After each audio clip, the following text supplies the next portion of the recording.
চেতনা। জীবনানন্দ দাশ আধুনিক বাংলা কবিতার অন্যতম শ্রেষ্ঠ কবি। জীবনানন্দ দাশ 1899 সালের 17 ফেব্রুয়ারি তিনি বরিশালে জন্মগ্রহণ করেন। তার পিতা সত্যেন্দ্রনাথ দাশ ছিলেন বরিশাল ব্রজমোহন স্কুলের প্রধান শিক্ষক এবং মাতা কুসুম কুমারী দাশ ছিলেন সেকালের বিখ্যাত কবি। মায়ের কাছ থেকে তিনি কবিতা লেখার প্রেরণা লাভ করেছিলেন। স্বল্প সময়ের জন্য বিভিন্ন পেশা অবলম্বন করলেও মূলত ইংরেজি সাহিত্যের অধ্যাপক হিসেবেই তিনি জীবন অতিবাহিত করেছেন। কবি জীবনানন্দ দাশের কবিতার সূক্ষ্ম গভীর অনুভবের এক জগৎ তৈরি হয়। বিশেষ করে গ্রাম বাংলার নিঃস্বর্গর যে ছবি তিনি এঁকেছেন তা বাংলা সাহিত্যের আর তার তুলনা চলে না।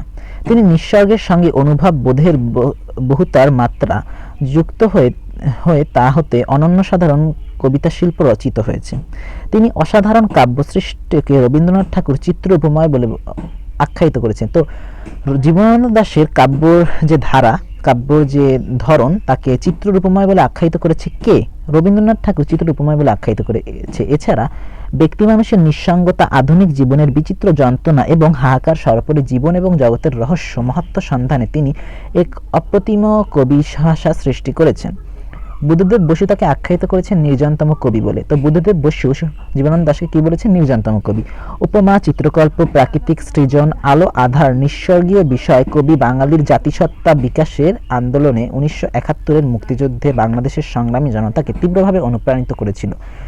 কথা সাহিত্য ও প্রবন্ধক হিসেবে বাংলা সাহিত্যে তার বিশেষ স্থান রয়েছে। জীবনানন্দ দাশের উল্লেখযোগ্য কাব্য ঝরা পালক, ধূসর পণ্ডলিপি, বনলতা সেন, মহাপৃথিবী, বেলা অবেলা, কালবেলা, রূপসী বাংলা, কবিতার কথা, তার প্রবন্ধ গ্রন্থ মাল্যবান, সতীর্থ তার বিখ্যাত দুটি উপন্যাস। জীবনানন্দ দাশ 1954 সালের 22 অক্টোবর কলকাতায় ট্রাম দুর্ঘটনায় আকস্মিকভাবে মৃত্যুবরণ করেন। সুচেতনা তুমি এক দূরতর দ্বীপ। তো সুচেতনা মানে কি? সুচেতনা মানে হচ্ছে ভালো চেতনা। একটা কাজ একটা মানুষের সামনে যখন আসে তখন মানুষ বুঝতে পারে যে এই কাজটা করা উচিত, এই কাজটা করা উচিত না। এটাই হচ্ছে চেতনা। এর ইংরেজি প্রতিশব্দ হচ্ছে কনসাসনেস। তার অর্থ হচ্ছে বোধ, মানে উপলব্ধি করা। তো কবি বলছেন সুচেতনা তুমি এক দূরতর দ্বীপ, ভালো চেতনা তুমি এক দূরের দ্বীপে চলে আছো। তুমি একটা কি দূরের দ্বীপে চলে আছো বিকেলের নক্ষত্রের কাছে। বিকেলে নক্ষত্রগুলো দেখা যায় না, তাই বলে কি তারা থাকে না? থাকে। সূর্যের আলোর জন্য তাদেরকে দেখা যায় না। সুচেতনা এইরকম একটা দূরের দ্বীপ বসবাস করেছে, মানুষ তাকে খুঁজে পাচ্ছে না। মানুষগুলো বর্বর হয়ে গেছে। মানুষের কাছে ভালো চেতনা নেই, মানুষ আরেকজনের ভালো করতে পারছে না, মানুষ খারাপ ভালোর ব্যবধানটা বুঝতে পারছে না। বিকেলের নক্ষত্রের মতো সুচেতনা লুপ্ত অবস্থায় রয়েছে, কিন্তু সে আছে। যেইখানে দারুচিনি বনানীর ফাঁকে নির্জনতা আছে, যেইখানে দারুচিনি হচ্ছে একটি মশলা গাছ এবং বনানী মানে কি বন, বন জঙ্গল, ফাঁকে নির্জনতা আছে, একটা নির্জন জায়গায় সুচেতনা রয়েছে। এই পৃথিবীর রণরক্ত সফলতা সত্য, তবু শেষ সত্য না। এই পৃথিবীতে অনেক যুদ্ধ হয়েছে, রণশব্দের অর্থ যুদ্ধ, রক্ত সফলতা, রক্তের মাধ্যমে অনেক সাফল্য অর্জিত হয়েছে, কিন্তু এগুলো শেষ সত্য নয়। আজকে অনেক রৌদ্র ঘুরে প্রাণ, আজকে অনেক রাগান্বিত, রৌদ্র শব্দের অর্থ রাগান্বিত বা তীব্র রৌদ্রের ভিতরে ঘুরছে প্রাণ। পৃথিবীকে মানুষের মতো ভালোবাসা দিতে গিয়ে তবু পৃথিবীকে একজন পৃথিবীর মানুষকে, পৃথিবীর যে মানুষগুলো বসবাস করেছে তাদেরকে একজন মানুষের যেভাবে ভালোবাসা দেওয়া উচিত, কবি সেইভাবে ভালোবাসা দিতে গিয়ে কি দেখছেন? কবি সেইভাবে ভালোবাসা দিতে গিয়ে দেখছেন তবু দেখেছি আমারই হাতে হয়তো নিহত ভাই বোন বন্ধু পরিজন পড়ে রয়েছে। কবি ভালো করতে যাচ্ছেন, তাও দেখছেন একজনের ভালো করলে আর একজনের ক্ষতি হচ্ছে, ভাই বোন বন্ধু পরিজন পড়ে আছে। পৃথিবীর গভীরতার অসুখ এখন এইটা। এখন কোনটা অসুখ? ধরো একটা ভালো কাজ যদি তুমি করতে যাও, একজন উপকার করতে যাও, তখন সে মনে করবে হয়তোবা সে আমার কোনো ক্ষতি করবে, এই কারণে সে আমার কাছে আসার চেষ্টা করছে, অথবা সে হয়তোবা আমার কাছ থেকে কোনো লাভ নেবে, এই কারণে সে আমার উপকার করছে। এইটা মানুষের অসুখ। এই গভীর অসুখের কথাটাই কবি এখানে তুলে ধরেছেন। মানুষ তবু ঋণী পৃথিবীর কাছে, মানুষ ঋণী পৃথিবীর কাছে, কারণ কি পৃথিবী আলো বাতাস সকল কিছু দিয়ে মানুষকে বাঁচিয়ে রেখেছে। সুচেতনার এই পথে আলো জ্বেলে এই পৃথিবীর কোনো মুক্তি হবে। এই পৃথিবীতে মানুষকে ভালোবাসছে না, মানুষের উপকার করছে না, কিন্তু এটা মুক্তি দিতে পারে কে? শুধুমাত্র সুচেতনা, মানে ভালো চেতনা, মানে ভালো বোধ। সে অনেক শতাব্দীর মনীষীর কাজ। এখন এই যে কাজগুলোর কথা বললো যে মানুষ সবাই ভালো হয়ে যাবে, এটা কি একদিনের কাজ না, এটা অনেক শতাব্দী। শতাব্দী কি 100 বছরের সমষ্টিকে বলা হয় শতাব্দী। অনেক শতাব্দীর মনীষীর কাজ। এই বাতাস কি পরম সূর্য করজ্জ্বল। এই যে সুচেতনার বাতাস, এটা সূর্যের কিরণের মতো উজ্জ্বল। সূর্য যোগ কর যোগ উজ্জ্বল, প্রায় ততদূর ভালো মানব সমাজ। বাতাস যেমন সারা পৃথিবীতে থাকে, পৃথিবীর সকল মানুষকে ভালো হতে হবে। আমাদের মতো ক্লান্তিহীন নাবিকের হাতে গড়ে দেব আজ নয় ঢের দূর অন্তিম প্রভাতে। কবি চিন্তা করেছেন আমি একজন নাবিক, যে জাহাজটার গন্তব্য কোথায়? সুচেতন, এবং জাহাজের ভিতরে সমগ্র পৃথিবীর মানুষ রয়েছে, এবং আমি যাব, আজকে যাই এবং কালকে যাই, আমি যাবই। অন্তিম প্রভাতে হলেও আমি এটা গড়ে দেবো, মানে সুচেতনা আমরা নিয়ে আসবো। মাটি পৃথিবীর টানে মানব জন্মের ঘরে কখন এসেছি, মাটি এবং পৃথিবীর টানে কবি যখন মানুষের হয়ে জন্মগ্রহণ করলেন, এই যে হানাহানি মারামারি আর একজনের উপকার না করে, এটা দেখে কবি চিন্তা করলেন জন্ম না নিলেই ভালো হতো মানুষ হয়ে। কিন্তু কি হলো, এসে যে গভীর লাভ হলো সেসবে বুঝেছি, এসে যে অনেক লাভ হলো কবি বুঝতে পেরেছেন। কেন? সুচেতনাকে যদি পাওয়া যায় তাহলে কি হবে, মানুষগুলোর উপকার হবে, ভালো হবে, মানুষগুলো একে অন্যের উপকার করবে। শিশির শরীর ছুঁয়ে গেল সমুজ্জ্বল ভোরে। একটি ভোরের যেরকম শিশির যখন পড়ে পরিবেশটা খুব সুন্দর হয় না, সুচেতনার কারণে পৃথিবীটা এরকম সুন্দর করা সম্ভব।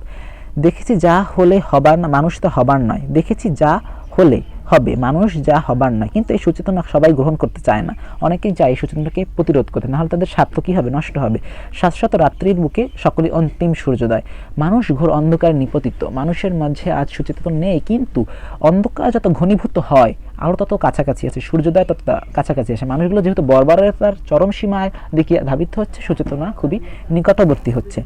সুচেতনা নির্জনতা আছে। সুচেতনা নামে এক শুভ চেতনার কথাই এখানে বোঝানো হয়েছে। কবির কল্পনায় দ্বীপের মতো বিচ্ছিন্ন এই চেতনা সবুজে বিরাজ করছে নির্জনতায়, অর্থাৎ এই শুভ চেতনা সর্বত্র বিরাজমান নয়, এই পৃথিবীর সত্য নয়। সভ্যতার বিকাশের পাশাপাশি বহু যুদ্ধ, রক্তপাত, প্রাণহানি সংঘটিত হয়েছে, এখনও হচ্ছে। তবে এই ধ্বংসাত্মক দিকটি পৃথিবীর শেষ সত্য নয়, অনেক পরিজন পড়ে রয়েছে। প্রেম, সত্য, কল্যাণ প্রতিষ্ঠা করতে গিয়েও পৃথিবীর অগণিত প্রাণহানি, রক্তপাতের ঘটে, অর্থাৎ অনেকে রক্তপাত ও পাড়ি দিয়ে পৌঁছাতে হয় ভালোবাসার পরিণামে।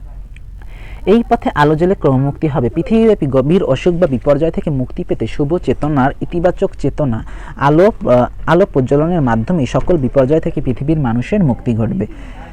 মাটি পৃথিবীর টানে সেসবে বুঝেছি। ব্যক্তিক সমষ্টির সংকট প্রত্যক্ষ করে, মানে এই যে সংকট প্রত্যক্ষ করে পৃথিবীতে জন্ম নেওয়া কাঙ্ক্ষিত মনে না হলেও পৃথিবীতে জন্ম নেওয়ার ফলে কি হয়েছে, আমাদের অনেক কি হয়েছে, ভালো হয়েছে।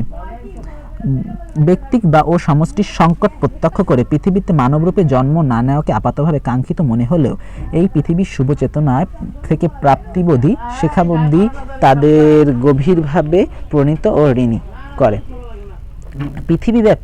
পৃথিবীব্যাপী অন্ধকার এবং অশুভের অন্তরালে আছে সূর্যোদয়। মুক্তির দিশা সুচেতনার বিকাশের এই আলোজ্জ্বল পৃথিবী থেকে দেখা মিলবে, এই কথাই কবির বিশ্বাস।